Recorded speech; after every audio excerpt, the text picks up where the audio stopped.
হালকা হাসি মুখে নাসূচক মাথা নাড়ায়। আয়মান, জাহান আর চাইনকে দেখিয়ে হানিয়াকে জিজ্ঞাসা করে, তারা বুঝি লিটন তালুকদারি? হানিয়া হালকা হেসে মাথা নাড়ায়। আয়মান জাহান চাইনকে নিচের কাছে ডাকে। তারা ভদ্র বাচ্চার মতো আয়মানের কাছে গেলে আয়মানের স্ত্রী একটু সরে তাদের দুজনকে নিজেদের মাঝে বসিয়ে দেয়। তারপর চৌধুরী দম্পতি জাহান চাইনের সাথে কথা বলতে ব্যস্ত হয়ে পড়ে। সাফার বাচ্চা ভীষণ পছন্দ, কিন্তু বিয়ে বেশ কিছু বছর হয়ে যাওয়ার পরও তাদের কোল খালি। হয়তো অতীতে তার স্বামীর করা কিছু ভুলের মাসুল দিতে হচ্ছে। বাচ্চা দুটো নিজেদের মন খারাপ ভুলে যায়। হানিয়া এই ফাঁকে আস্তে করে উঠে কিচেনের দিকে চলে যায়। সেখানে গিয়ে দেখতে পায় তার বউ পেটানো বর খাবার গরম করছে।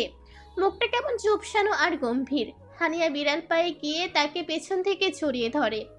বেশ কিছুক্ষণ হয়ে যাওয়ার পরও জাভিয়ান পেছনে ফিরে তাকে বুকের সাথে জড়িয়ে ধরে না। হানিয়া জাভিয়ানের পিঠে কয়েকবার চুমু দেয়, তারপর আবার মাথা এলিয়ে দিয়ে জিজ্ঞাসা করে, রাগ না অভিমান? জাভিয়ান তরকারির কড়াই গ্যাস থেকে নামাতে নামাতে বলে, দুটোই। আমার পরিস্থিতি জেনেও? হানিয়া এবার নিচের উদ্যোগেই জাভিয়ানকে তার দিকে ঘুরায়। তারপর দুহাত নিয়ে রাখে জাভিয়ানের দু গালে। চোখে চোখে সন্ধি করে। অভিমানে টইটুম্বুর চোখজোড়া দেখে হানিয়ার বেশ হাসি পায়, কিন্তু সে হাসে না, কারণ হাসলেই বিপদ। জাভিয়ান হানিয়ার হাতের উপর নিচের হাত রাখে, তারপর তার দুটো মুখের সামনে এনে নিজের ওষ্ঠের পরশ দেয়। আর অভিমান করে থাকতে পারে না সামনে থাকা রমণীটির উপর। নিচের বুকের সাথে জড়িয়ে ধরে সর্বশক্তি দিয়ে। হানিয়াও নিচের সব শক্তি লাগিয়ে জড়িয়ে ধরে জাভিয়ানের বুকে মাথা রাখে। জাভিয়ানের বুকে মাথা রাখার পর হানিয়া টের পায় জাভিয়ানের হার্টবিট অস্বাভাবিক রকমের ফাস্ট। লোকটা এখনো তাকে নিয়ে ভয় পাচ্ছে। হানিয়া জাভিয়ানের পিঠে হাত বুলিয়ে দিতে দিতে বলে, শান্ত হন বর সাহেব, এত ঘাবড়ে গেলে চলবে? আমার কিছু হয়ে গেলে তো আপনাকেই সামলাতে হবে সব। কথাটা বলে শেষ করার আগেই জাভিয়ান হানিয়াকে নিজের থেকে দূরে সরিয়ে দেয়। তারপর তরকারির বাটিগুলো নিয়ে ডাইনিংয়ে রাখতে থাকে। হানিয়া বুঝতে পারে জাভিয়ানকে শান্ত করার বদলে সে আরো খেপিয়ে দিয়েছে। পরবর্তীতে সে আরো কয়েকবার কথা বলার চেষ্টা করে, কিন্তু জাভিয়ান তার দিকে তাকায় না পর্যন্ত। হানিয়া ভাবে ডিনার শেষ করে রুমে গিয়ে নিরিবিলি কথা বলবে। জাভিয়ান ডাইনিং টেবিলে সব এনে ছেলেদের সহ আয়মান সাফাকে ডেকে আনে। সকলে একসাথে বসে ডিনার শেষ করে। ডিনার শেষ করে জাভিয়ান ছেলেদের দুধ খাইয়ে রুমে দিয়ে আসে ঘুমানোর জন্য। তারপর এসে হানিয়ার পাশে বসে। হানিয়া তাদের প্রস্তাব দেয়, আজ রাতটা আমাদের এখানেই থেকে যান মিস্টার অ্যান্ড মিসেস চৌধুরী। এত রাতে যাওয়া লাগবে না, এমনিতেই তো দেখছেন দেশের অবস্থা ভালো না। আয়মান সাফা তার প্রস্তাব নাকচ করে দিতে জাভিয়ান ও হানিয়ার সাথে তাল মিলায়। অগত্যা তাদের আজকের রাতটা তালুকদার বাড়িতেই থেকে যেতে হয়। হানিয়া আয়েশাকে ডেকে গেস্ট রুম পরিষ্কার করতে বলে।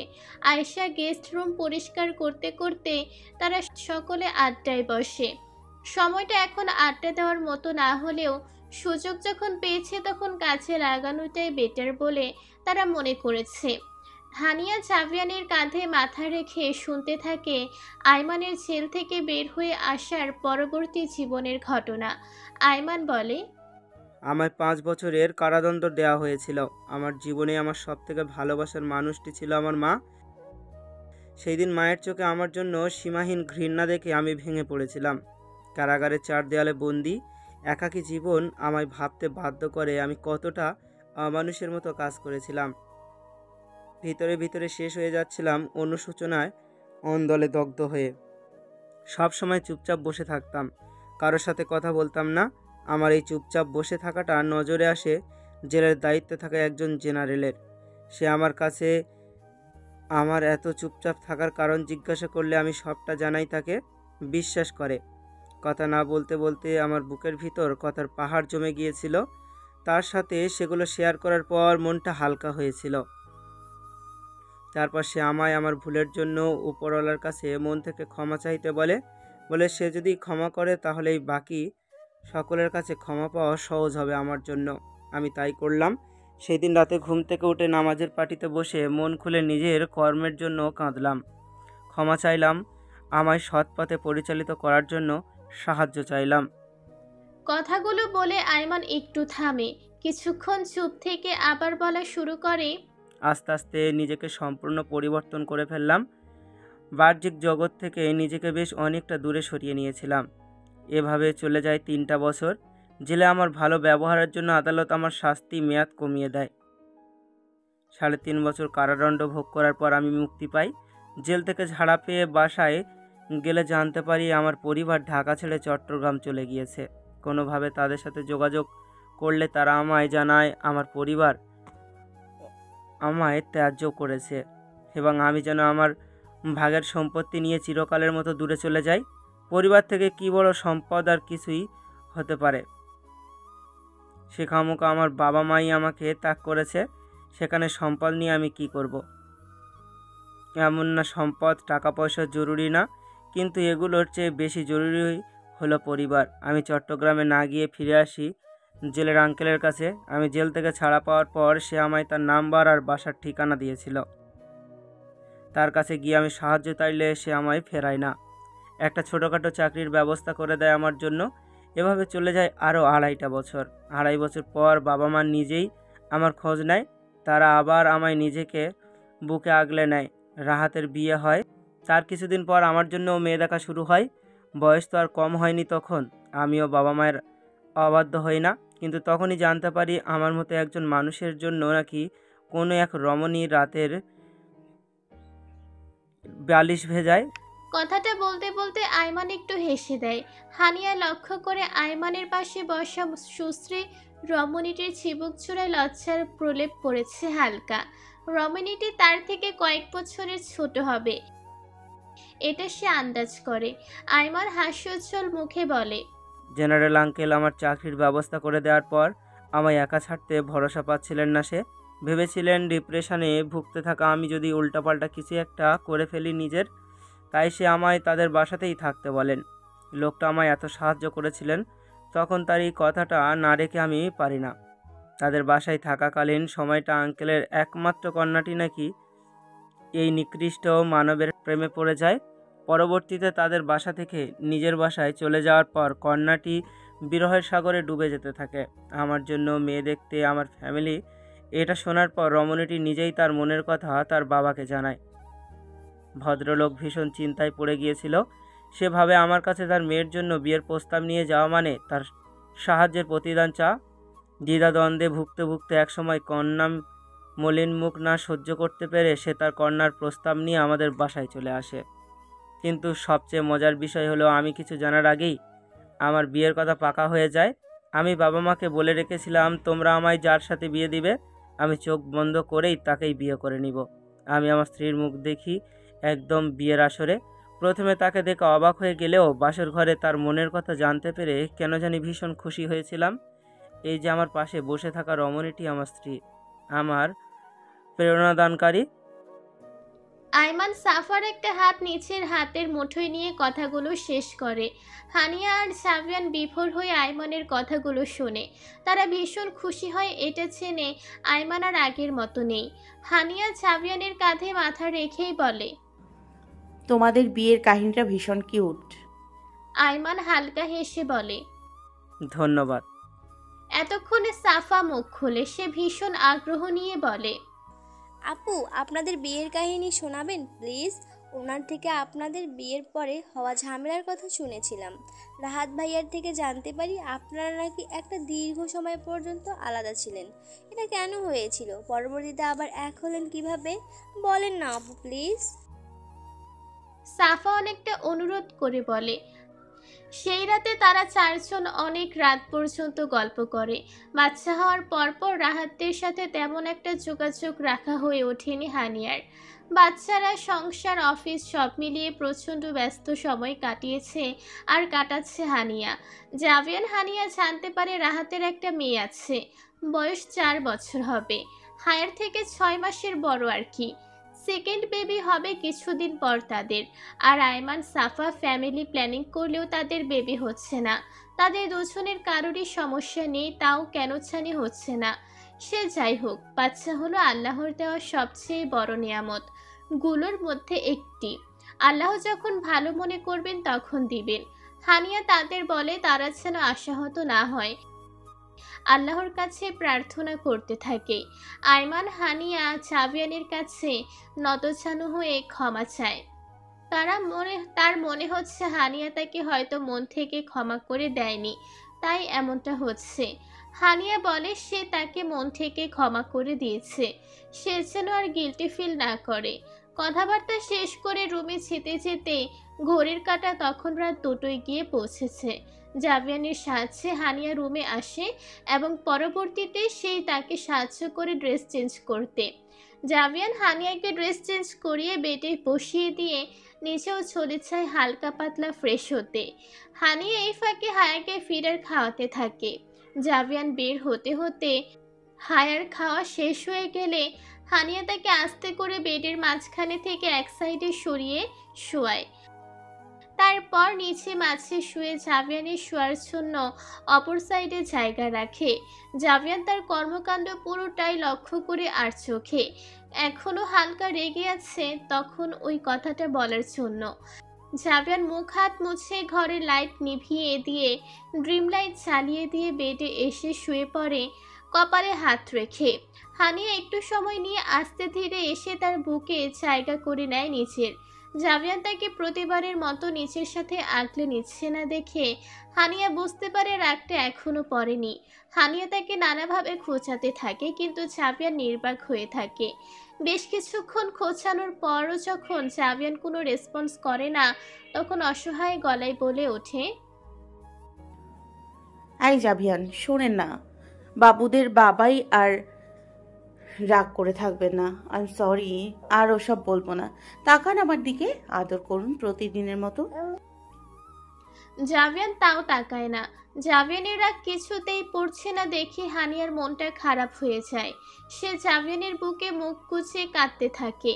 হানিয়া অশ্রুকণা টি শার্ট ভেদ করে জাভিয়ানের বুক স্পর্শ করতেই জাভিয়ান আর রাগ ধরে রাখতে পারে না। প্রিয় নারীটি যখন তার প্রণয় পুরুষের অভিমানে অশ্রু বিসর্জন দেয় তখন কি আর রাগ ধরে রাখা যায়?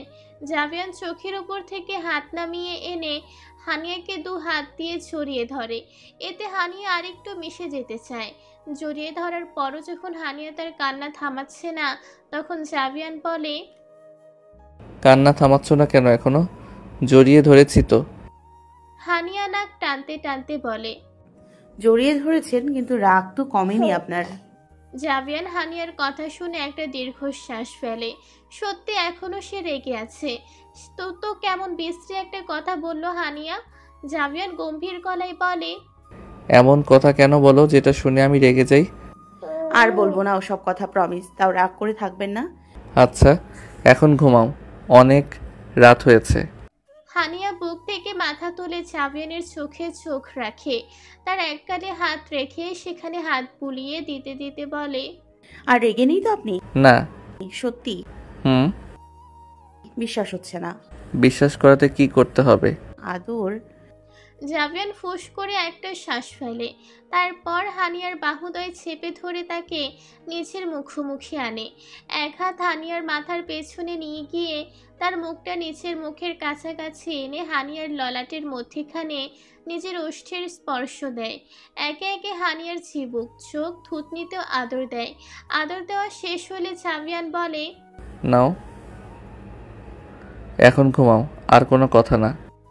তার কথা শুনে হানিয়া চট করে বলে ওঠে, ও মা, এগুলো কি আদর হলো নাকি? এগুলোকে তো বাচ্চাদের আদর বলে। আমি কি বাচ্চা নাকি? আমি তো বাচ্চাদের আম্মু, সো আমার বড়দের আদর লাগবে। বড়দের আদর কোনগুলো ম্যাম? হানিয়া নিচের একটা হাত উঠিয়ে এনে জাভিয়ানের ঠোঁটের উপর রাখে। ঘোর লাগা কণ্ঠে বলে, আপনার ওষ্ঠ যখন আমার ওষ্ঠ গভীরভাবে ছুঁয়ে দেবে, আমাদের নিঃশ্বাস একে অপরের সাথে মিশে যাবে, তখন সেটা বড়দের আদর হবে। জাভিয়ান হানিয়ার কথা শুনে টাসকে খেয়ে যায়। ভালোই উন্নতি হয়েছে দেখা যাচ্ছে তার। জাভিয়ান বলে, দিন দিন নির্লজ্জ হয়ে যাচ্ছ হানি। আগে তো আমি জোর করে নিতাম, এখন নিচ থেকে এসে আহ্বান করছো। হানিয়া জাভিয়ানের কথা শুনে হেসে দেয়। ঠোঁটের কোণে হাসির রেখা বজায় রেখে জাভিয়ানের চোখে চোখ রেখে বলে, আমি যদি লজ্জা পেয়ে বসে থাকতাম তাহলে আপনি 3 বাচ্চার বাপ হতে পারতেন মিস্টার তালুকদার। কথাটা শেষ করে হানিয়া তার বাম চোখ টিপ মারে। জাভিয়ান হানিয়ার একটার পর একটা কাছে থতমত খেয়ে যাচ্ছে। মেয়েটার আজ হলোটা কি? এমন অদ্ভুত কথা বলছে কেন? বুঝে উঠতে পারছে না জাভিয়ান। যাই হোক না কেন, লাভ কিন্তু তারই হচ্ছে। পাখি আজ নিজে থেকে এসে ধরা দিচ্ছে শিকার হওয়ার জন্য। কথা বলে সময় অপচয় করাটা বোকামি বলে জাভিয়ান মনে করে। সে আর সময় অপচয় না করে হানিয়ার ওষ্ঠের সাথে নিজের ওষ্ঠ মিলিয়ে দেয়। শুষে নিতে থাকে হানিয়ার ওষ্ঠের সুধা। রাগ অভিমান সব ভুলে গিয়ে ভালোবাসতে শুরু করে তার ভালোবাসার মানুষটিকে। সময় গড়াতে থাকে কিন্তু তারা একে অপর থেকে মুক্ত হয় না। উন্মাদের ন্যায় জাভিয়ান হানিয়াকে বালিশে শুয়ে দিয়ে নিচে হানিয়ার উপর চড়ে বসে। ভালোবাসাকে যারা সময়ের সঙ্গে ফিকে হয়ে যাওয়া রঙিন ক্যানভাস মনে করেন, তারা হয়তো প্রকৃত ভালোবাসার গভীরতা বোঝেননি। সত্যিকারের ভালোবাসা কোনো ঋতুর মতো নয় যা সময়ের সঙ্গে বদলে যায়, বরং এটি এক প্রবাহমান নদীর মতো, যা যতদূর এগোয় ততই গভীর হয়। প্রথম দেখার উত্তেজনা, স্পর্শের অনুরণন কিংবা চোখে চোখ রাখার মুগ্ধতা হয়তো একসময় অভ্যাসে পরিণত হয়, কিন্তু ভালোবাসার আসল রূপ তখনই প্রকাশ পায় যখন দুই হৃদয় একসঙ্গে সময়ের পরীক্ষা দেয়। একে অপরকে জানার, বোঝার আর আগলে রাখার যে বন্ধন, তা কেবল সময়ের পরতে পরতে আরও দৃঢ় হয়। আর যখন ভালোবাসার প্রতিচ্ছবি হয়ে পৃথিবীতে প্রাণ আসে নতুন, তখন সেই সম্পর্ক শুধু দৃঢ় হয় না, বরং নতুন এক মাত্রা পায়। দায়িত্ব, স্নেহ আর একসঙ্গে বেঁচে থাকার প্রতিশ্রুতি সব মিলিয়ে ভালোবাসা তখন এক শাশ্বত আশ্রয় হয়ে ওঠে।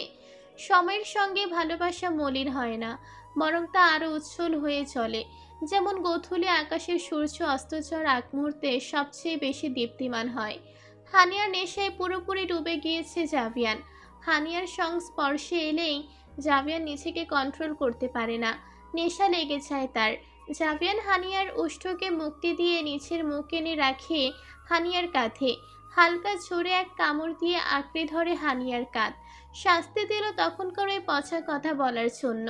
হানিয়া জাভিয়ানের ঘাড়ের পেছনে চুল খামছে ধরে নীরবে শাস্তি গ্রহণ করে। সে জানতো এমন কিছু একটাই হবে। প্রস্তুত করে রেখেছিল এই মিষ্টি মধুর শাস্তির জন্য নিজেকে। জাভিয়ান তার দাঁতের আঘাত অল্প কিছুক্ষণ স্থায়ী করে সেখানটায়, তারপর নিজেই ছেড়ে দিয়ে ব্যথা জায়গাটায় টুকরো টুকরো চুমুতে ভরিয়ে তুলতে শুরু করে। সে ভুলেই বসেছে হানিয়া যে অসুস্থ।